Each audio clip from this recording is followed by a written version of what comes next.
Hi friends, welcome to our channel. இன்றைக்கி என்ன video பார்க்க போகிறோன்னா, நம்ம வீட்டில் வந்துட்டு தட்டக்காய் செடி வச்சுருக்குறோம். பொரியல் தட்டக்காய் அப்படி சொல்லுவாங்க. அது க்ரீன் கலரில் இருக்கும், அப்புறம் வந்துட்டு இந்த மாதிரி ரெட் கலரில் இருக்கும். நம்ம வீட்டில் வந்து ரெட் கலர் வச்சுருக்குறோம். காய் நல்லாவே வருது ஃப்ரெண்ட்ஸ், நல்லாவும் இருக்குது. பொரியல் பண்ணிக்கலாம், ப்ளஸ் வந்துட்டு சாம்பாரில் போட்டாலும் நல்லா இருக்குது. இதில் ஒரு நல்ல பெனிஃபிட் என்னென்னா, டெய்லி வந்துட்டு நான் பாப்பாவுக்கும் தம்பிக்கு வந்துட்டு லன்ச் வந்து பருப்பு தான் வச்சு கொடுப்பேன். பருப்பு கூட வந்து ஒரு கேரட் அப்புறம் பீன்ஸ் போடுவேன். இப்போ பீன்ஸ்க்கு பதிலாக நம்ம வந்துட்டு ஒரு 4 தட்டக்காய் போட்டாவே போதும் ஃப்ரெண்ட்ஸ். நல்லா மையாட்ட வெந்துருதா சூப்பராக. அது கூட கொஞ்சம் முருங்கைக்கீரை எல்லாம் போட்டு நீட்டாக லஞ்சுக்கு வந்து நல்லா கடைஞ்சி கொடுத்துட்டோன்னா சூப்பராக சாப்பிட்டுப்பாங்க. பொரியல் வச்சாலும் பாப்பா நல்லா சாப்பிட்டுப்பா. நல்லா டேஸ்ட்டாகவே இருக்கும். பொரியல் தட்டக்காய் வந்துகிட்டே தான் இருக்குது ஃப்ரெண்ட்ஸ்.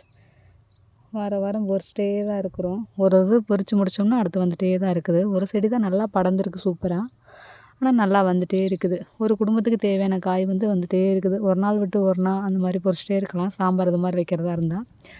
ப்ளஸ் வந்து நம்ம பொரியல் பண்ணுறதா இருந்தால் ஒரு 2-3 நாள் விட்டு 3 நாள் விட்டு அந்த மாதிரி பொரிச்சிக்கலாம். நிறையாவே வருது, தண்ணி போயிட்டே இருக்கிறதுனால காய் வந்துகிட்டே தான் இருக்குது ஃப்ரெண்ட்ஸ். 3 வீடு இருக்கோம், லைன் வீடு. மாற்றி மாற்றி எல்லோரும் பொரிச்சுக்குவோம். எல்லாருமே பொரிச்சுக்குவோம், அதனால் ஒன்றும் பிரச்சனை இல்லை. வாடகை வீடு தான் ஃப்ரெண்ட்ஸ், அதனால் பின்னாடி வச்சுக்கிறதுனால மாற்றி மாற்றி பொரிச்சுக்குவோம். செம்ம சூப்பராக டேஸ்ட்டாகவே இருக்கும் பொரியல் தட்டக்காய். ஸ்டார்டிங்கில் இது தெரியாது. நம்ம ஊர் எங்கள் ஊர் சைடெல்லாம் நான் அந்த மாதிரி காயெலாம் போட மாட்டோம், வரவும் செய்யாது.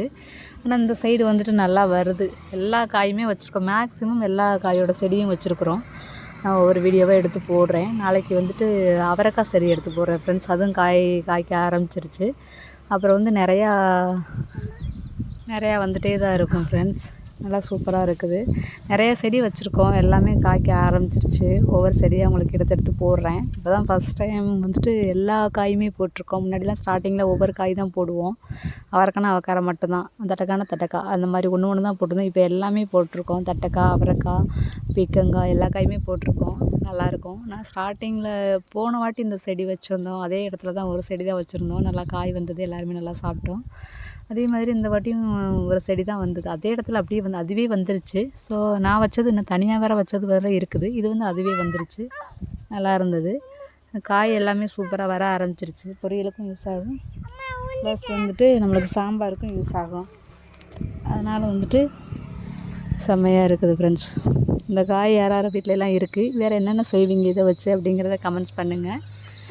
குழந்தைங்க இருக்கிற வீட்டுக்கு இது ரொம்பவே பெனிஃபிட்னு தான் நான் சொல்லுவேன் ஃப்ரெண்ட்ஸ். டெய்லி வந்து கேரட் பீன்ஸ் போட்டு சாம்பார் வச்சு பாப்பா தம்பி கொடுப்பேன். அதனால் எனக்கு ரொம்ப யூஸ்ஃபுல்லாக இருக்குது ஃப்ரெண்ட்ஸ்.